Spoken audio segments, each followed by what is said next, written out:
Mr. President, are you close to a trade deal? Canada as you meet the new Prime Minister, sir. Do you think the Fed will cut interest rates tomorrow? Thank you very much, everybody. It's a great honor to have Prime Minister Mark Carney with us. As you know, just a few days ago, he won a very big election in Canada.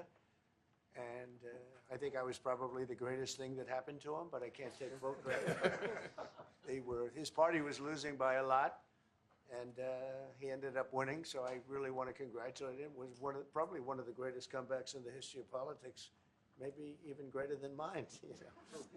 But I want to just congratulate you. That was a great election, actually.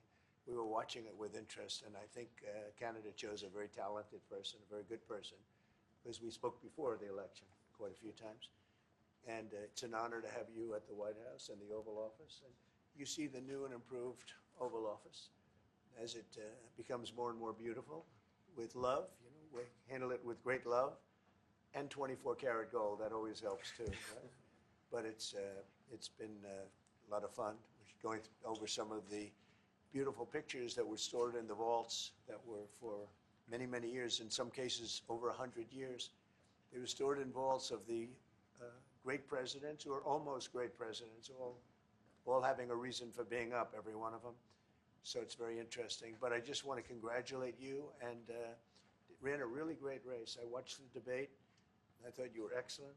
And I think we have a lot of things in common. We have some tough points to go over, and that'll be fine. We're going to also be discussing Ukraine, Russia, the war, because Mark wants it ended as quickly as I do. I think it has to end. But thank you for your hospitality and above all for your leadership. You're a transformational president. Focus on the economy with a relentless focus on the American worker, securing your borders, ending the scourge of fentanyl and other opioids, and securing the world. And I've been elected with my colleagues here, with the help of my colleagues here. I'm going to spread the credit to transform Canada with a similar focus on the economy, securing our borders, again on fentanyl, much greater focus on defense and security, securing the Arctic and developing the Arctic. And you know, the history of Canada and the U.S. is we're stronger when we work together, and there's many opportunities to work together. And I look forward to, you know, addressing some of those issues that we have, but also finding those areas of mutual cooperation so we can move forward. That's great. Very nice. Thank you very much. It's a very nice statement. In the United States, would you like to see your first trade deal be with Canada? Our neighbors in the world? I would love that. Look, I have a lot of respect for this man, and I watched him come up in a sense through the ranks when he wasn't given much of a chance, and he ran a really great campaign. He did a really great debate. I think that debate was very helpful. I was going to raise my hand. You know, I don't know if that's good or bad. I shouldn't say that. That might hurt you. But no, he ran a really great election, I thought. And yeah, something could happen. Something could happen. Yeah, please. What's the top concession you want out of Canada? The top concession you want out of Canada? Concession? Yes. Friendship. But that's not a concession. No, we're going to be friends with Canada. Regardless of anything, we're going to be friends with Canada. Canada is a very special place to me. I know so many people that live in Canada. My parents had relatives that lived in Canada, my mother in particular. And no, I love Canada.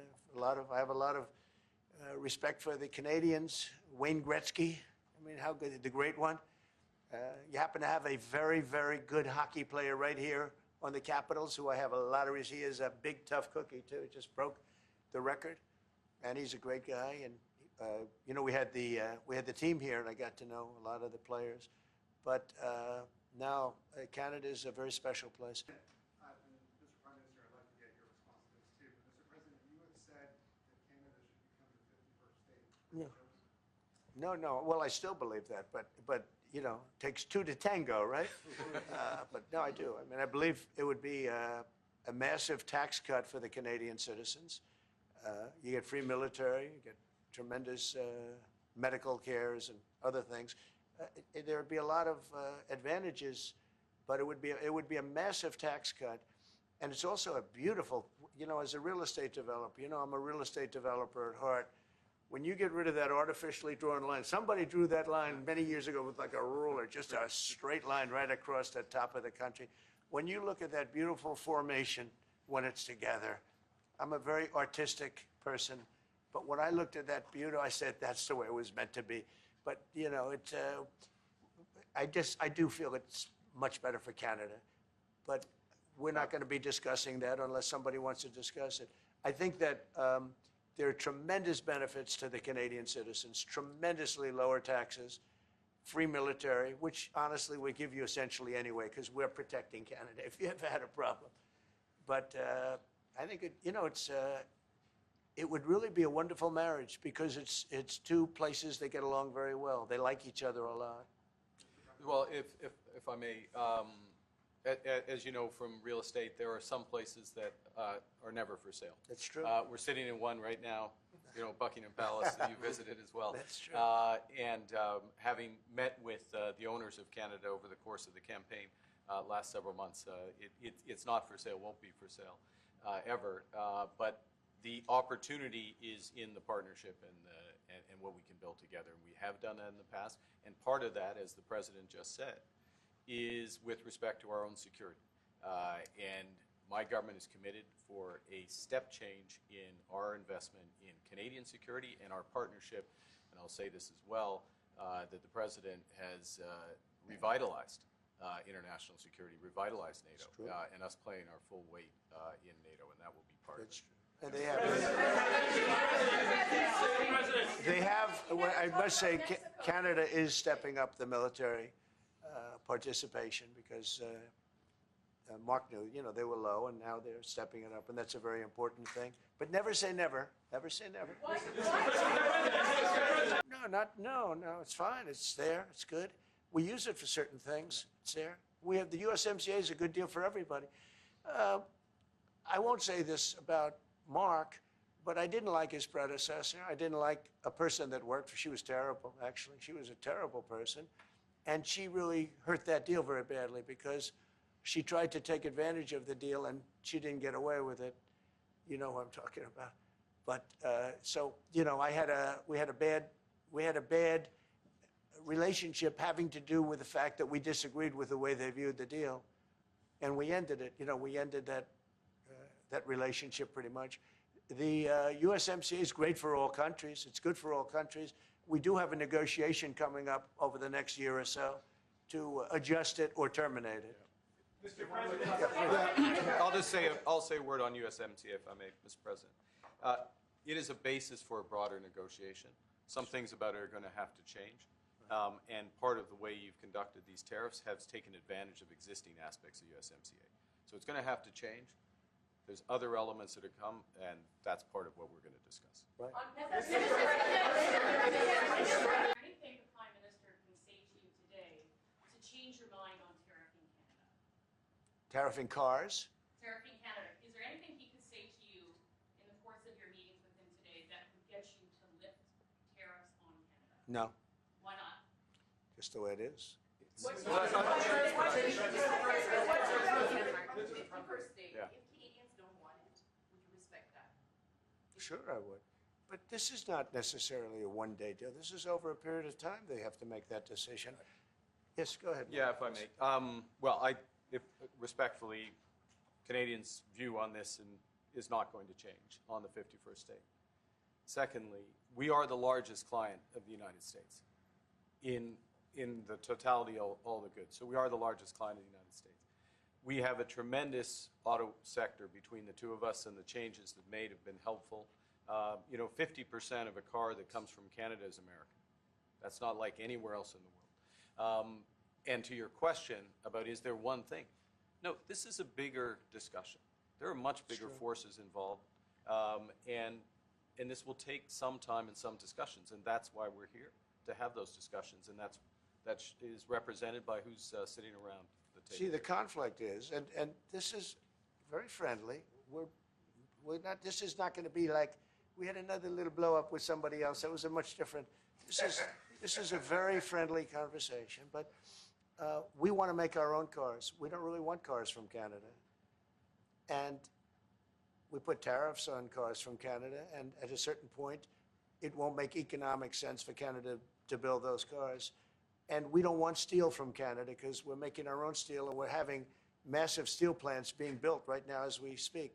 We really don't want Canadian steel, and we don't want Canadian aluminum and various other things because we want to be able to do it ourselves. And we, because of, past thinking of people, we have a tremendous deficit with Canada. In other words, they have a surplus with us. And there's no reason for us to be subsidizing Canada. Canada's a place that will have to be able to take care of itself economically.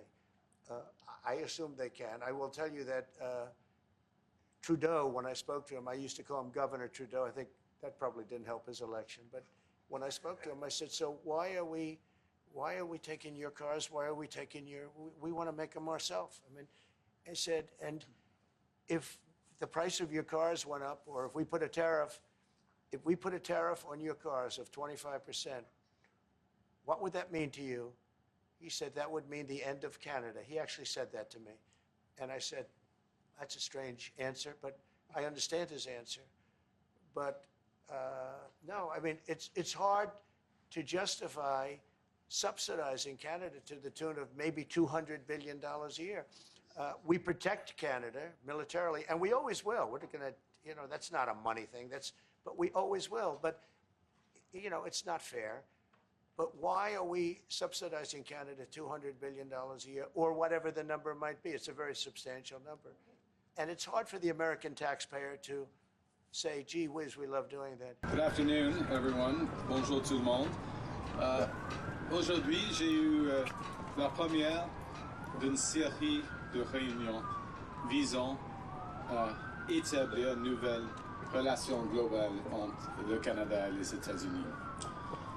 President Trump and I met today as leaders of two sovereign independent nations. And I want to thank the President and the members of his cabinet that attended for welcoming me and my colleagues to the White House and for our very constructive discussions.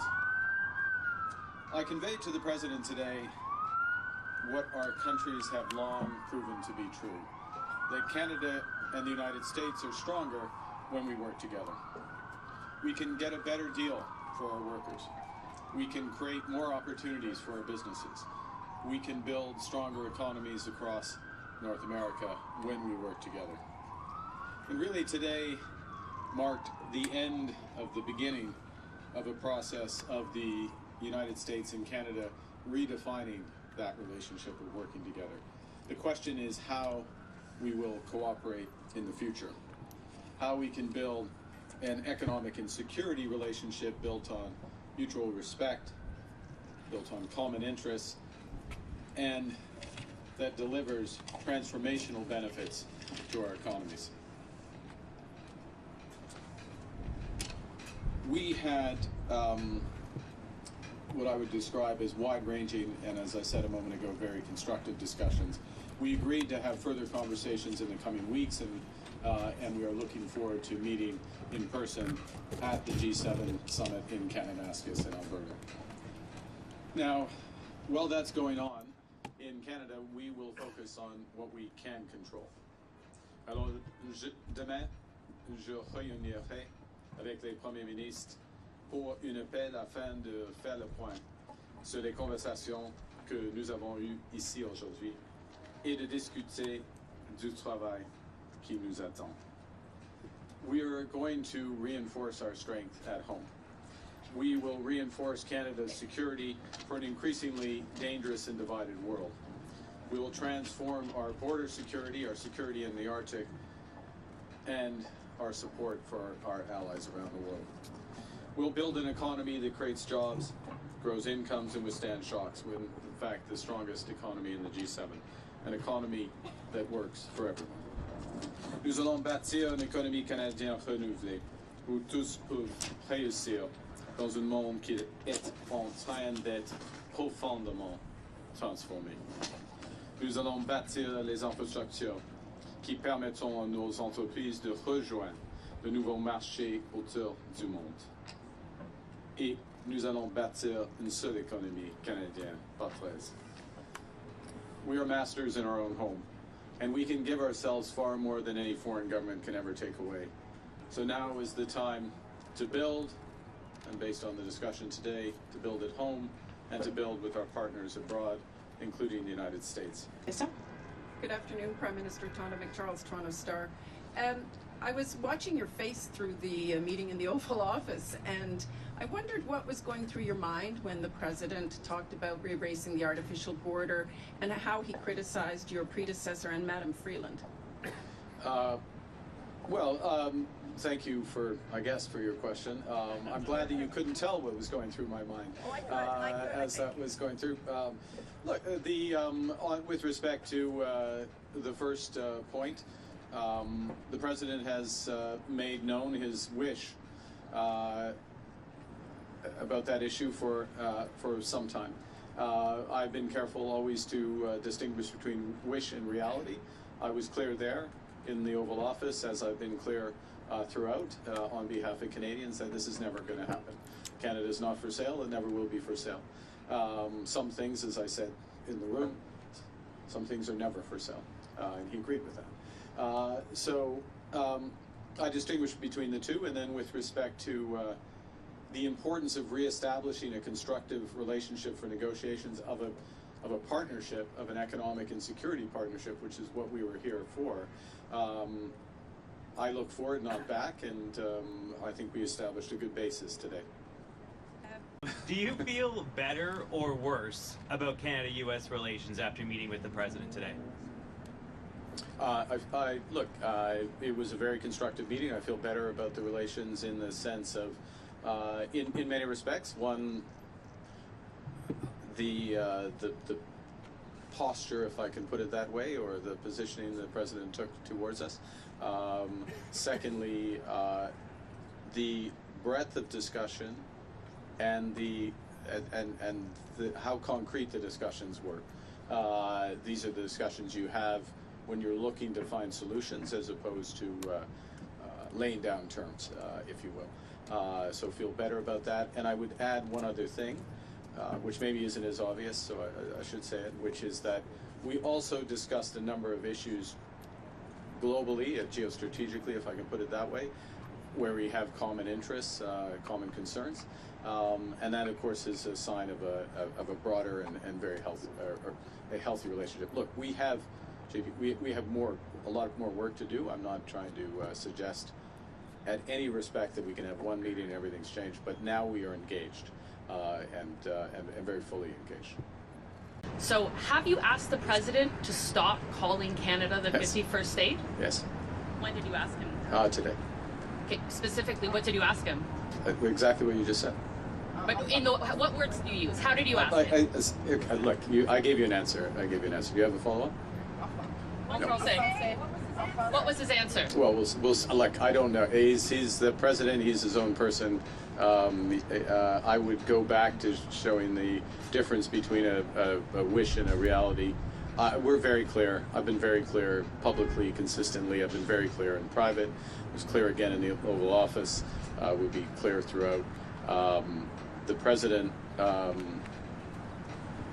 he understands that we're having a negotiation between sovereign nations, and that we will only pursue and accept a deal that's in the best interests of Canada, not just in the short term, but in the medium and long term for Canada.